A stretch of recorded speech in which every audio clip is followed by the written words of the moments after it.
أهلا وسهلا فيكم مرة ثانية. الآن حنتكلم عن كيف يمكن للقطاع التراثي إحياء المناطق التاريخية، وما هي الطرق لتحويل هذا المجال لمصدر من مصادر التطوير الاقتصادي والاجتماعي. معانا آدم رئيس قسم التراث والثقافة بهيئة تطوير بوابة الدرعية. آدم ويلينغستون خبير في نهج المتكامل لإدارة التراث الثقافي بعد أن بدأ مسيرته المهنية مع اليونسكو.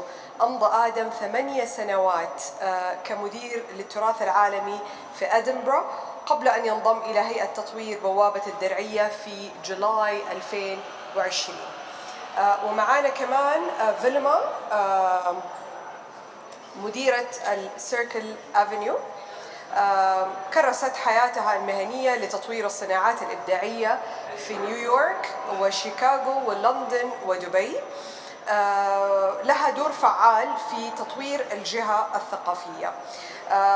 اشتغلت في كثير من الأمور الغير ربحية والتي تم إضفاء الطابع الرسمي عليها في إطار مؤسسة السركال للفنون في عام 2019. كان تحمل الماجستير تنفيذي في التنمية الحضرية المستدامة في جامعة أوكسفورد المملكة المتحدة. Hi everyone.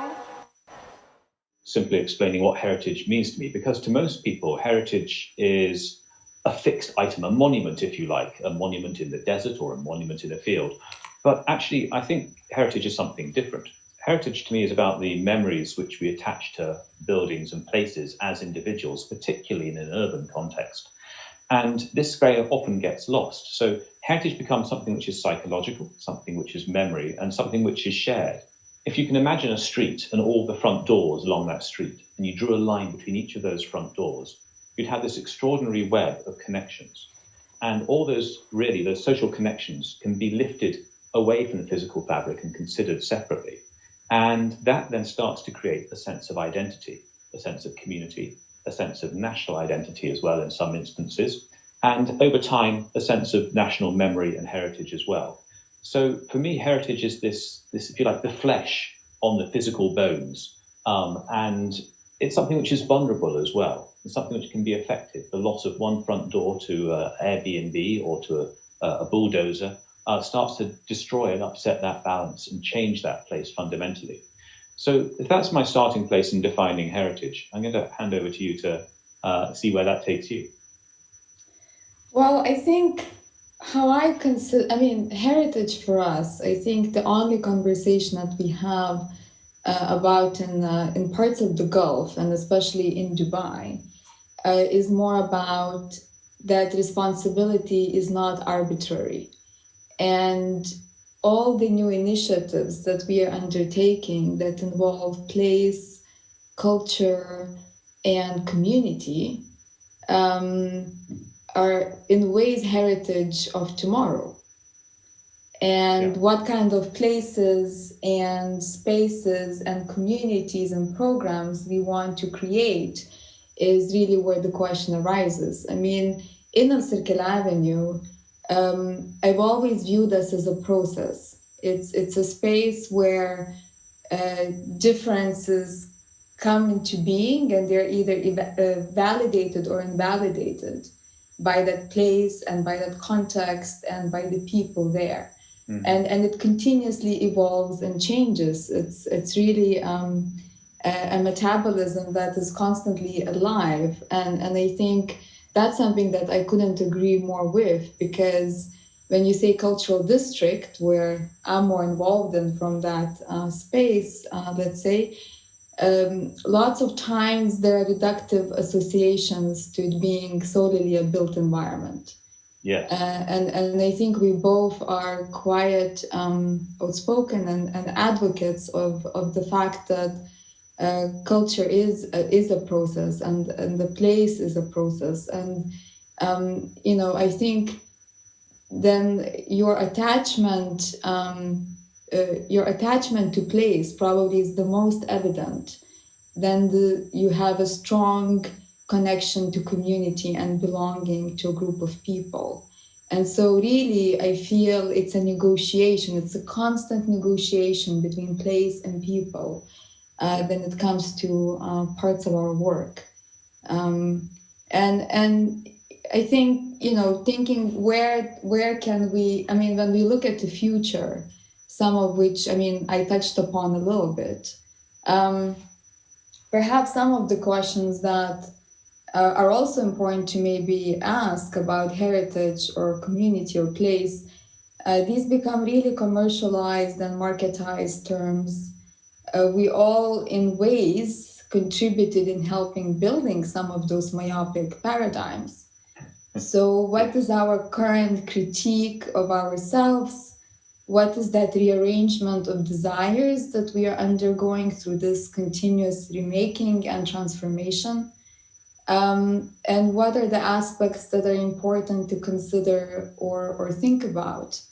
Perhaps it would be interesting to hear from you as to how you feel we have arrived to the place where we believe now heritage is not associated or synonymous to tourism or economic determinism or labelizing logic of creative cities, and all those aspects that in ways we are still connected to. So actually I would be quite maybe curious to hear more views from you on that. Thank you. It's a fascinating one. And I think what has happened regularly around heritage and other subjects like this is they've almost been over-intellectualized. And in some respects, one of the challenges around heritage is that we are working on a very narrow set of values, which has been defined about 100, 150 years ago. And principally, those are architectural and historical values. But we value places for so many more reasons than the architectural and the historical. And the one which gets left out most frequently is the emotional. We have that emotional attachment to place. And this is where the system separates from people and from community. The system measures the value of a place in a number of different ways. When I mean that, I mean governance systems. So architectural and historical value are key ones. Economic value, of course, is another one. But I think that what gets missed out is this question of emotional value. How do we emotionally value these places? And then how do you map that and take it into account within systems and within the way we govern and the way that places change as well? And where you see conflict in urban areas, it's usually arising from where changes are imposed without consulting a community or considering that community. And there's a role of the arts and heritage in creating a safe space for that discussion as well, where that discussion can happen around how change happens. And that can then be fed into the system so that when change happens, it takes into account the arts, it takes into account community as well, and all these things that are intrinsically linked. I mean, I think I was noting some points down. I mean, this aspect of cultural homogenization and allowing for multiple cultural genealogies to exist. And I think you touching upon social aspects and social impact. I mean, I think all calls for revision of measures of success for many of these cultural places. I related quite a bit to emotional connection and of course, what a place is. I think yes. Perhaps resisting some of those temptations to draw borders around place is really important. And this is where that connection to communities lie.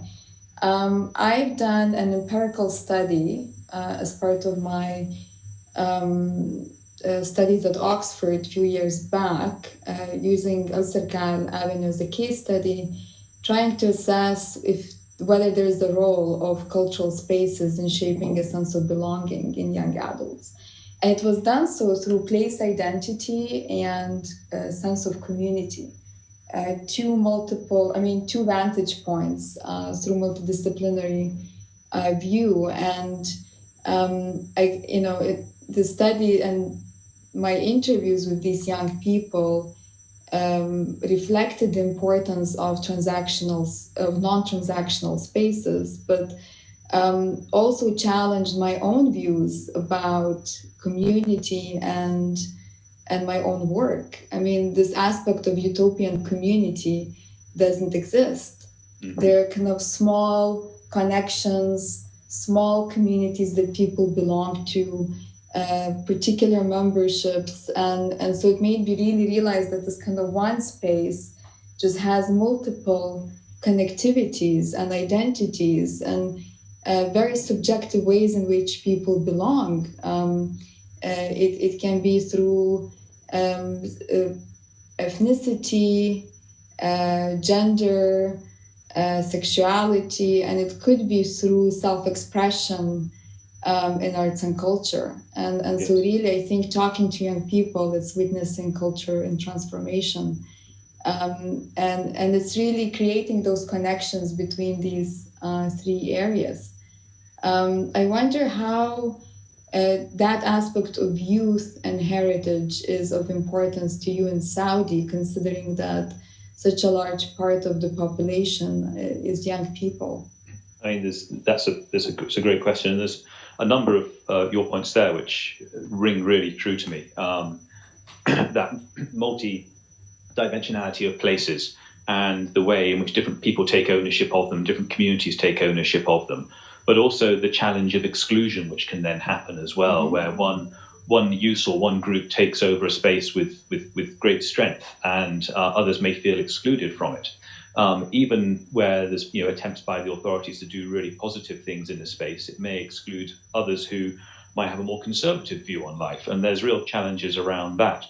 But to your question about the youth, I think the experience in Saudi is starting to echo the experience of other countries which have undergone change over time. And when I think in particular about Southeast Europe and the changes there, it was the young who became the champions of heritage. Now, in Western Europe, heritage is very often seen as an old person's game, retired people visiting old country houses and palaces and what have you. But in Southeast Europe, it became a young person's thing, where the young people were rediscovering their heritage and rediscovering aspects of their culture, which may have been forgotten about in the rush to develop fast or because of other socio-political factors. Mm-hmm. And there became this amazing intergenerational alliance between the young, people in their 20s and younger, and then the very old as well, who could remember different times and remember those cultures, and who were still proud of what had gone in the past and how they could strengthen this and work with the youth to strengthen it and teach them as well, like a willing audience. So I see an enormous potential there for the Saudi youth to engage positively with the culture of the country, even more stronger than they already do, and also to engage in that dialogue between the past, the present and the future, that understanding of the past, that interpreting in the present and that creation in the future as well. And I think that's a really exciting place to consider and to think about how that becomes an evolution, it becomes a dialogue, and it becomes a place of balance. One thing I always ask myself, is place meant to be accessible to all? Are we ever able to really welcome everyone from all walks of life? Yeah, I think that's such an important question. And I read recently a really interesting case about a square in a town which felt there's real emotional attachment to it by one of the football clubs. But as a result, that means that on match day, that square is inaccessible to everybody else, and it becomes somewhere other people don't want to go. And so when you have those really amazingly strong emotional attachments to a place, there's a very strong chance that you're going to exclude other people as well. And I think, the opposite side of that is if you make it a place for everybody, it doesn't become a place for no one as well.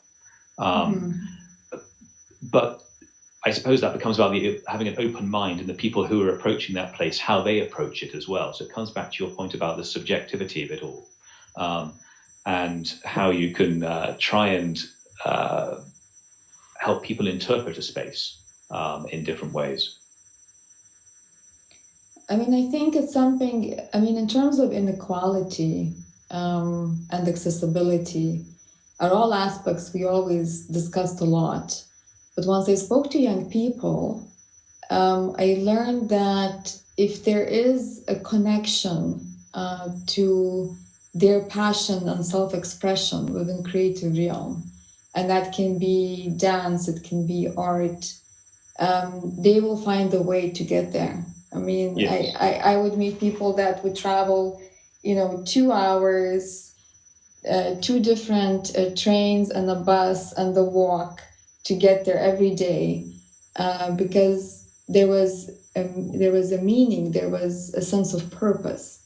And that's something that came across multiple conversations that I held with young people. But I think while we talk about accessibility and equity and equality and the oppositions to that, that we play as cultural precincts, I also learned that in that process, there were still a lot of people we are not a place for. And it's a constant, whether there is a conscious effort that we can make to make sure that we are more inclusive. And so our outreach program, for example, changed from targeting, the kind of hierarchy lists of schools that we should welcome to more, what are the schools that are not performing as well, that could not afford this access? How can we engage them better? How can we talk to them better? How can we create and be that place of life-changing moments, a space for alternative learning? How can we really, create those connections between people from all walks of life? And I think it just goes back to this aspect where all differences meet, where we are just this place that continues to make attempts to create a home for multiple publics that we serve. And this is something that we're always aware of, which of course makes our programming more challenging, and the kind of holistic interventions that we curate and program as well. And that is my maybe other question. How do you see, you touched upon positionality, which I think was very interesting in terms of our role of designing top down and kind of being in charge as to how we're going to visualize this place.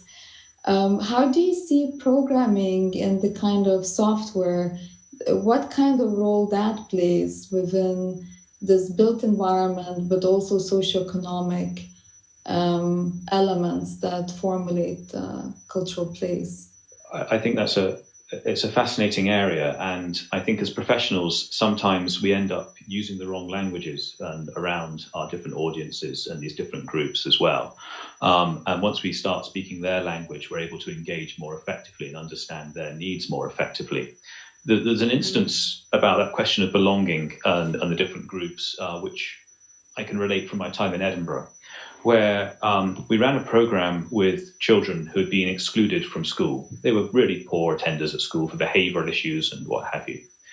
And they came to our offices one morning a week to learn about a particular building. And then in the afternoon, they'd go and visit that building. It'd be one which was normally open to the public. And in doing that, we treated them as normal kids. We didn't treat them as kids with behavior issues or kids who were troublemakers or anything else. And the outcome of that was, not surprisingly, they acted like normal kids as a result. And so we weren't pandering to a special interest there. We were just not patronizing them. And the results were great. The kids engaged with the places they went to. They understood how it was a part of who they were and where they were from. It gave some of them who we spoke to a stronger sense of belonging and a stronger sense of who they were. And that then played out on their behaviors as well in the longer term. And it also built bonds of trust to the point that, one of the kids came to our office and asked to borrow the money for a bus fare for an interview and a tie and a suit so he could go and attend an interview to get a job. So, some really nice outcomes on that. But of course, funding these kinds of projects is a real challenge. We've taken kids to a place which existed. We didn't change the place for them, but we helped change how we related to the kids. and therefore how the kids could relate to that place as well. This aspect of universal justice and the importance of cultural entities playing a civic role is something that your story made me think about a little bit more. I mean, during COVID, I feel we were all challenged. How do we permeate the borders of definition of culture, and what is expected of us as cultural precincts and communities in times of humanitarian crisis. And we realized that closing our doors was not gonna suffice, and that we had to do something more. And so our luxury restaurants became community kitchens. We created a barter economy across the members of Al-Sirkal, so about 80 creative entrepreneurs and pioneers in arts, literature, design, amazing, etc. And so it was really, how do we help each other, and how do we not neglect communities around us? And it was really interesting because now this has become part of our model. And even as we think about budgets and programming, it has to resonate with our communities. It has to speak to them today, and we have to be able to give back and see how arts and culture intervenes, but also has always this communal and civic aspect to it. And we are not the only ones. I mean, I remember Navy Pier in Chicago actually collaborated with Red Cross during COVID for blood donations. Amazing. And so it was really interesting how these cultural places can become places of help and support and giving back. And I wonder do you see the civic role as something that kind of expands and becomes part of our model as we recast our models of operation going forward in this new world? I think that COVID has forced us to think about our audiences very differently, that's for sure, and actually forced us to engage with different audiences as a result, as we're using different technologies to access the audience and to give them access to aspects of culture and heritage as well.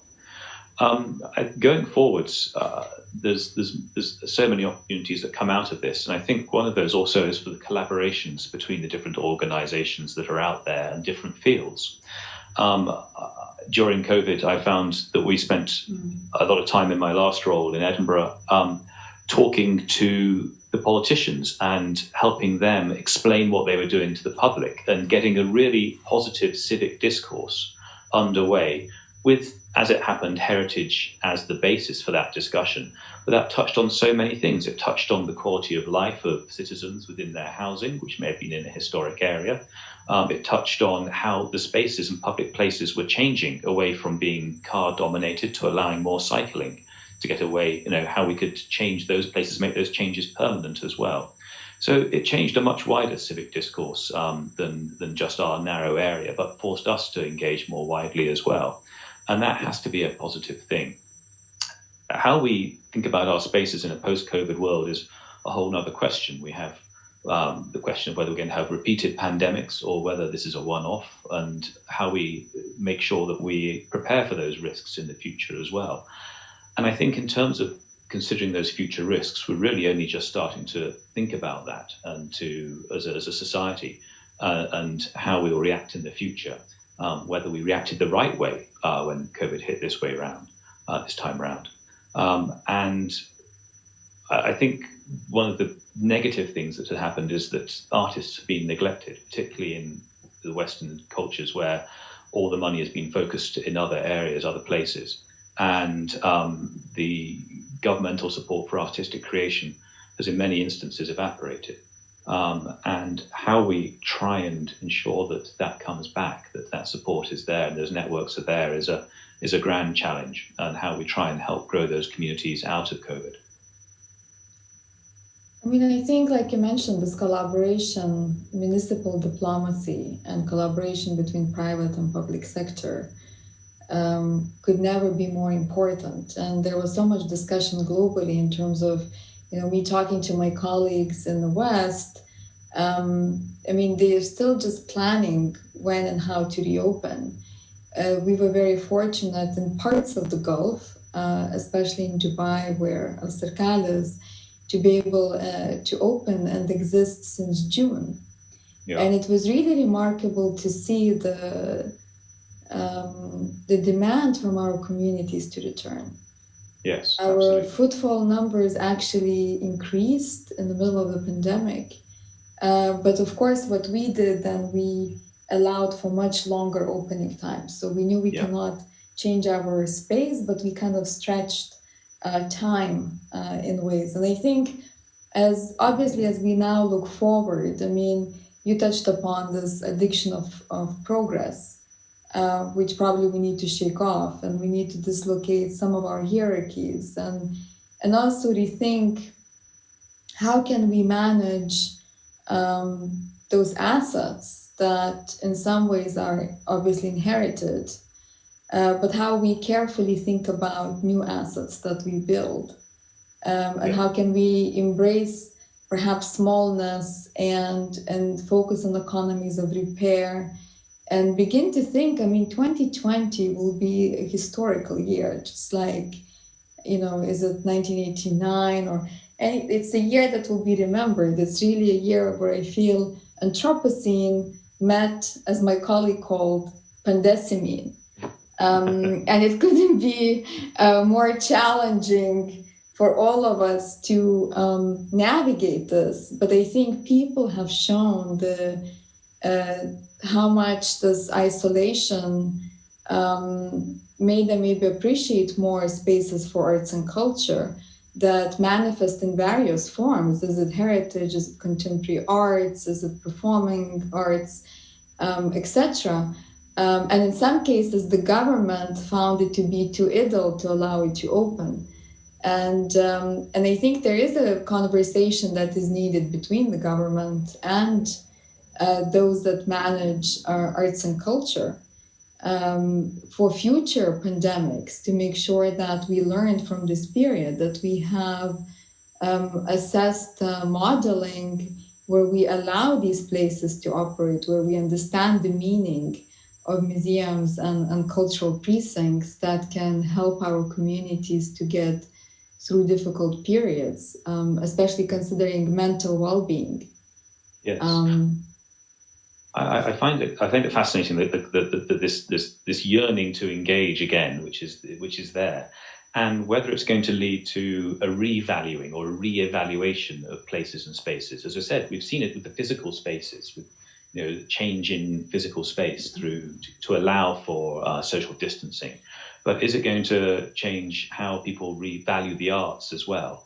Are they going to come out of COVID thinking about the arts in a different way as the thing that saved their sanity during lockdown, or as something which they've completely forgotten about? And then again, there's the artistic reaction to all of this as well, which will be fascinating to see, reacting to the places, reacting to the communities as they come out of isolation, and as we emerge back into the world blinking. Actually, it might be still preliminary and quite speculative because we've been operating just for a few months.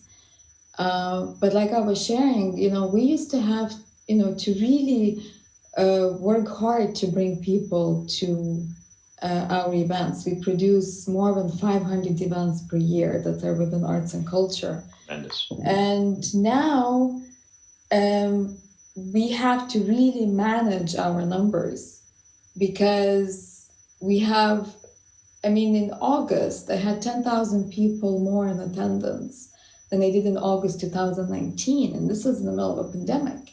Yeah. So this really, I think, there are a few things that need to be revisited. Obviously, global physical commons and the meaning of a public good in context of arts and culture, and a kind of sense of ownership and access to it. But the same is for digital commons. Inequality to access art online, but at the same time, ability to engage with art online, then that infrastructure didn't exist before COVID, or existed partly, let's say. And the kind of fatigue that manifested from it during this period, because I feel like a lot of people, it's all viewed in isolation. What we miss is there was a reaffirmation of brick and mortar after this period. There was a reaffirmation of seeing the object in person within the physical space, but also how we experience each other. Going back to the importance of community and collective belonging, belonging to a group, sense of mentorship, knowledge sharing, all those aspects that take place within place, so that emplacement of culture and being and sense of belonging can never be replaced in any other way. I mean, any attempt will be viewed as reductive. Absolutely. It's an affirmation of life, isn't it? That re-engagement with people, re-engagement with other places, and re-engagement with art as well. The real thing, being able to see a painting up close rather than having to zoom in on your computer to get a closer view of it. And I think you've brought us back in a perfect circle to where we started with those notions of people and place. And although you can draw a diagram and show how people are a layer on top of place, in fact, they're intrinsically bound to that place and to the emotions of it and to the everyday art of a place as well. So I've thoroughly enjoyed our conversation, and I hope we can have another one in the future. Likewise, and I hope the next one will be in person. Absolutely. Thank you very much indeed.